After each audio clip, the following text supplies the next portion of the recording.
आगे की जैसे भी आगे प्रोग्राम देखेंगे आगे।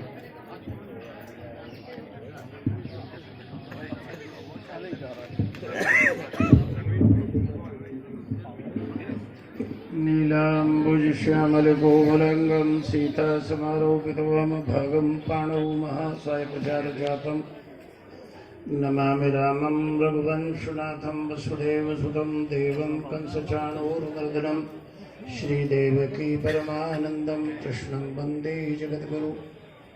परम श्रद्धेय परमादरणीय विप्र श्रोमणी ब्रह्मकुल भूषण मंच की गरिमा को अलंकृत करने वाले श्रद्धेय पंडित जी महाराज, ग्रह दंपत्ति, कथुरिया परिवार, लाला रूपचंद जी का सारा परिवार, श्री राम रूप में विराजित पुरुष भाई, सीता, राधा, अनसुईया, मदलसा, गार्गी के चरित्रों को जीवन में चित्रण करने वाली श्रद्धामयी माताओं, सत्य स्वरूपा बहनों, कल्याण के अभिलाषी नन्हे मुन्ने बच्चों, परम श्रद्धेय आपकी कॉलोनी के हीरे, जिनको आपने चुन करके हरियाणा सरकार में विधायक के पद पर पहुंचाया, आदरणीय सम्माननीय दीपक मंगला जी, जन्म जन्म के पुण्य जब उदय होए एक संग, निर्मल मन जब होत है तब भावे सत्संग। ये एक जन्म की बात नहीं है, ये आज की बात नहीं है, ये कई जन्मों का पुण्य आज उदय होकर एकत्र हमारे सामने हुआ।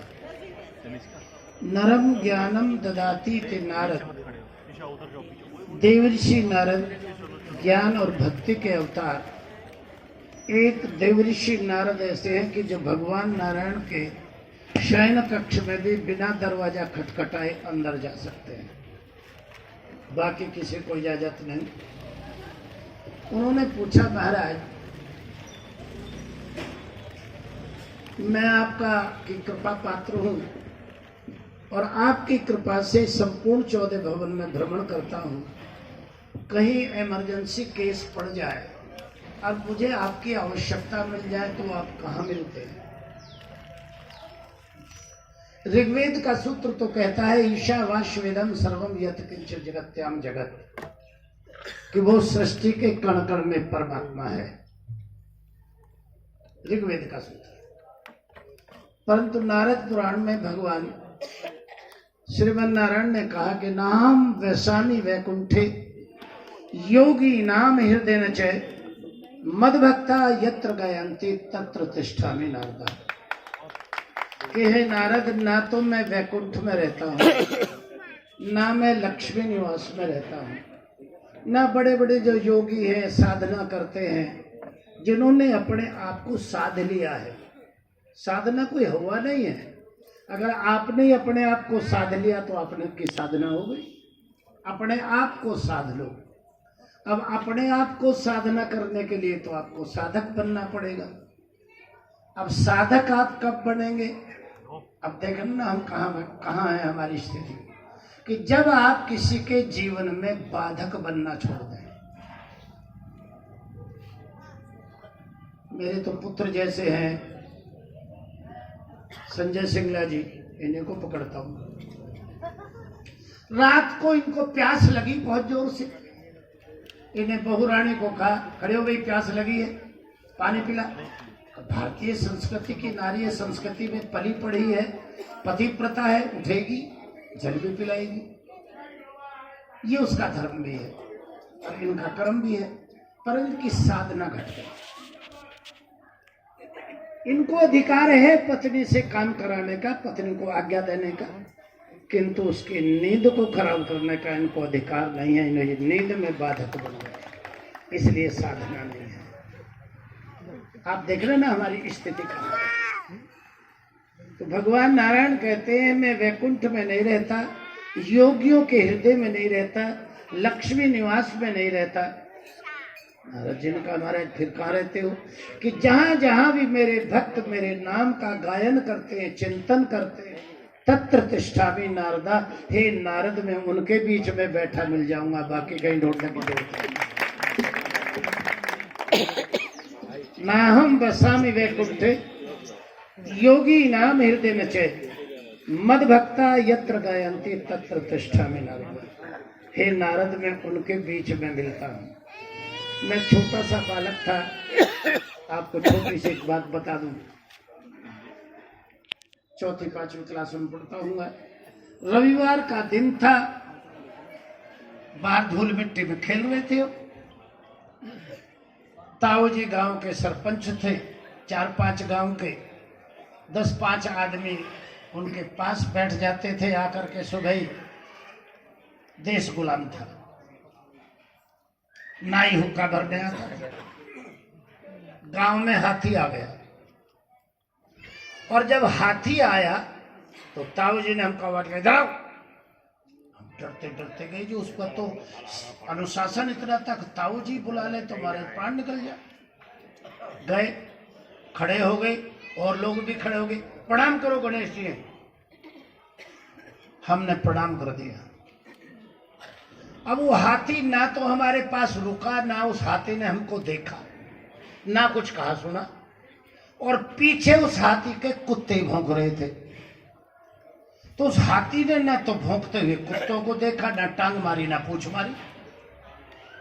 हाथी चला गया। दोपहर को हम वो बैठ गए, हम अपने खेल में लग गए। दोपहर को ताऊ जी की भोजन कराने की ड्यूटी हमारी लग गई। हमने शीतल पट्टी बिछाई, सामने चौकी रखी, जो दाल सब्जी बने थे भोजन पर परोस दिया। और मैंने ताऊ जी को कहा, मैं कहा ताऊ जी, आपने वो हाथी आया था, हमको प्रणाम कराया था, जो गणेश जी हैं, ये कैसा गणेश जी था तुम्हारा? ना तो उसने हमको देखा, ना वो हमारे पास रुका, और पीछे उसके कुत्ते भौंक रहे थे, ना उसने कुत्तों को कुछ कहा। ये बात समझ में नहीं आई, कैसा गणेश जी था? ताऊ जी ने कहा इधर आओ। मैंने कहा भाई बुढ़ा थप्पड़ मारेगा, पर प्रश्न किया है। और आपको भी एक बात बताऊं, ऐसा प्रश्न जीवन में कभी मत करना जिसके उत्तर से तुम डर जाओ। ऐसा प्रश्न कभी मत करना, किसी से नहीं करना जिसके उत्तर से आपको डर लगे। अगर प्रश्न किया है तो उत्तर को सुनने की हिम्मत भी रखो, साहस भी रखो। ऐसा हमारे धर्म में समझौता नहीं है, निर्णय है बिल्कुल। हमने कहा प्रश्न है तो थप्पड़ तो लगेगा, खाना पड़ेगा। बैठा लिया, कंधे पे हाथ रखा। बेटा, तुमने बहुत बड़ा जीवन जीना है, बच्चे हो, मैं तो जी चुका हूं। संसार में तुम्हारी प्रशंसा सामने करने वाले बहुत मिलेंगे, बहुत प्रणाम करेंगे। अरे क्या बात है, मंगला साहब तो जब तक एमएलए बने पूछो मत। और दलाल साहब ने जो किया, ज्योति दलाल का तो मुकाबला ही नहीं साहब, क्या कीर्तन बोलती है। रूपसी साड़ी वालों का तो काम ही क्या है, 3 प्रकार के काम समाज में होते हैं, सामाजिक, धार्मिक और राजनीतिक। क्या बात है, जब तक तीनों में ही रूपसी साड़ी सेंटर वालों का आहुति ना डाले तो काम संपन्न नहीं होता। बहुत मिलेगा ऐसे प्रशंसा करने वाले, और जो आपकी प्रशंसा करते हैं वो ही पीछे कुत्ते की तरह भौंकेंगे भी। मैंने कहा फिर ताऊ जी क्या करें? बोले तुम उस हाथी की तरह से सीधे चले जाओ, ना तो प्रशंसा वालों के चक्कर में फंसो और ना ही निंदा करने वालों के चक्कर में फंसो। तुम सीधे चले जाओ, तुम्हें एक दिन अपने लक्ष्य की प्राप्ति हो जाएगी। अगर आपने अपना लक्ष्य पवित्र करना तो प्यारे भाई बहनों, दक्षिणा मांगता हूं आपसे, अपने जीवन के लक्ष्य को पवित्र कर लो, लक्षण ऑटोमेटिक पवित्र हो जाएंगे। एमलेस जीवन जी रहे हैं हम, लक्ष्य नहीं हमारे जीवन का कुछ। आहार निद्रा भय मैथुन से, भोजन तो पशु पक्षी भी करते हैं, नींद भी करते हैं, और संतान तो हमसे 100 गुणी अच्छी पैदा करते हैं। हमको तो केवल भ्रांति है कि हमने संतान बहुत अच्छी पैदा की है, और प्राय मेरे समेत जितने भाई बहन बैठे सब गृहस्थी हैं, हमने सारा जीवन संतान के लिए ही खो दिया। मुझे आज तक एक भी आदमी सारे संसार में ऐसा नहीं मिला जो अपने लिए कमाता है। सब अपनों के लिए और औलाद के लिए पागल है। और ये मेरी वाली बिरादरी की तो और बड़ी गंभीर दशा है। ये मेरी बेटियां बैठी है, मैं अतिशयोक्ति नहीं करता। ये 2 बादाम काट कर अगर आपके दूध में डाल देना तो दीपक बंगला जी भी बेटी है मेरी बेटी, ये कहेगा अरे छोड़ रहा है बाल को खवा, मैं क्या करूँगा। ये तो अपना खाया हुआ भी बच्चों को खिला के खुश है। You are well qualified and well settled sister and brothers. I want to where are you? कहाँ हैं हम लोग? हमको कुछ पता ही नहीं। जी रहे हैं लोग कैसे आज के वातावरण में, नींद में दिन डूब जाता रात कटती जागरण में। पता नहीं क्या हो गया, सब हम संस्कार विहीन हो गए, संस्कार शून्य हो गए।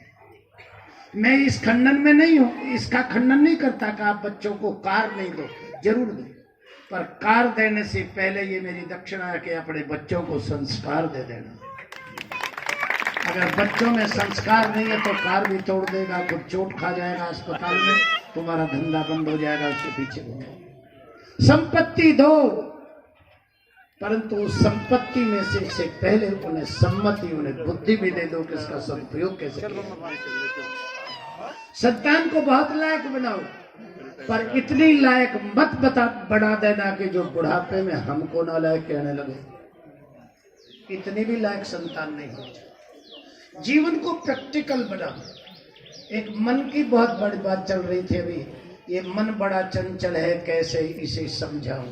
मन एवं मनुष्यानाम बंधन मोक्ष कारण, मन हमारे बंधन का मोक्ष का कारण है। अभी बस आधे मिनट में उपसंहार करता हूं। जहां तक मन की बात है तो प्यारे भाई बहनों, अगर जीवन में सुखी रहना चाहते हो तो मन को संतोष से जोड़ देना। अगर संतोष आपके जीवन में नहीं है तो मन आपको बंधन की तरफ ले जाएगा। मन को संतोष से जोड़ देना और तन को संयम से जोड़ देना और हृदय को संवेदना से जोड़ देना। संसार की कोई भी विपत्ति आपको छू कर नहीं जाएगी, बच के निकल जाएगी आपसे।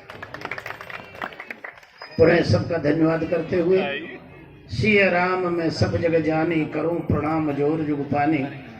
और भगवान से करवद्य प्रार्थना करता हूं कि हमारे पलवल में, जबकि पलवासुर असुर की नगरी है और असुर की नगरी में सुर की पूजा हो रही है, ये अपने आप में बहुत बड़ी विचित्रता है। पलवल जैसा श्रोता, मुझे 42 साल हो गए यहाँ कथा बोलते, 9 दिन की 2-4 बार तो कथा होती है, कोरोना की वजह से नहीं हुई। मैं नहीं ऐसी जैसी श्रोता नहीं है। मैं प्रशंसा नहीं कर रहा हूँ, ज्यादा प्रशंसा करूंगा आपके पुण्य नष्ट हो जाएंगे, क्योंकि प्रशंसा का सबसे बड़ा दोष है वो पुण्य खा जाती है और पुण्य नष्ट होने से जीव का पतन हो जाता है। तो जहाँ प्रशंसा हो वहां से उठ के चल जाओ। पर दुर्भाग्य तो ये हमारा तो मन वहां लगता है जहाँ हमारी प्रशंसा हो, इसके अलावा तो मन ही नहीं लगता है। इसी प्रकार का हर्ष उल्लास के साथ आप भगवत नाम चिंतन करते हुए, अपने जीवन का ज्ञापन करते हुए भगवान को प्राप्ति आपको इसी जीवन में हो। मनुष्य शरीर ईश्वर की सब कर मत खगनायक एहा, करई राम पद पंकज। सर्वे भवन्तु सुखिनः, सर्वे सन्तु निरामया, सर्वे भद्राणि पश्यन्तु मा कश्चित् दुःखभाग् भवेत्। ओम शांति शांति शांति ओम। इस परिवार की तो मैं क्या प्रशंसा करूं। छोटे नरेश की शादी हाइड आउट में, इनको कहीं सामान देना था, थैली मेरे पास रखी आए, बोले गुरुजी आप ही मंत्र पढ़ते रहो और आप ही दक्षिणा चढ़ाते रहो, डोली भी लिया ना, हम जा रहे हैं। अरे मैंने कर लिया भाई, कमाल है। वो तो देव योग से बीच वाला भाई जो महेंद्र, इसका साला पानीपत से गाड़ी लेकर आ रहा था जिसमें मैंने डोली लानी थी। डोली ला के घर छोड़ के, और मैंने कहा भाई ये तो सब सो रहे थे, बहन जी को मैंने प्रणाम किया। बोले गुरुजी तो बाद में करूँगा बात, ये लो थैली। और उस तो लड़के को मैंने कहा मुझे छोड़ कर आता रेलवे स्टेशन पर। ये तो ऐसा परिवार है जी, क्योंकि जी गुरु में, फूफा में और मामा में और पिता में अंतर ही नहीं। आपने एक दिन कथा में सुनाया, इनकी औलाद बहन भाई होती है, संभालो अपने आप, हम जा रहे हैं। थाली वो झोली भी रखी आई मेरे पास पैसों की, कितने थे कितने नहीं, मैं चढ़ाता रहा और डोली घर में छोड़ के फिर मैं चला गया। तो ये तो ऐसा परिवार है, क्या इसकी प्रशंसा के इनके। छोटी सी एक पुस्तक लिखी जा सकती है इनके गुणों पे।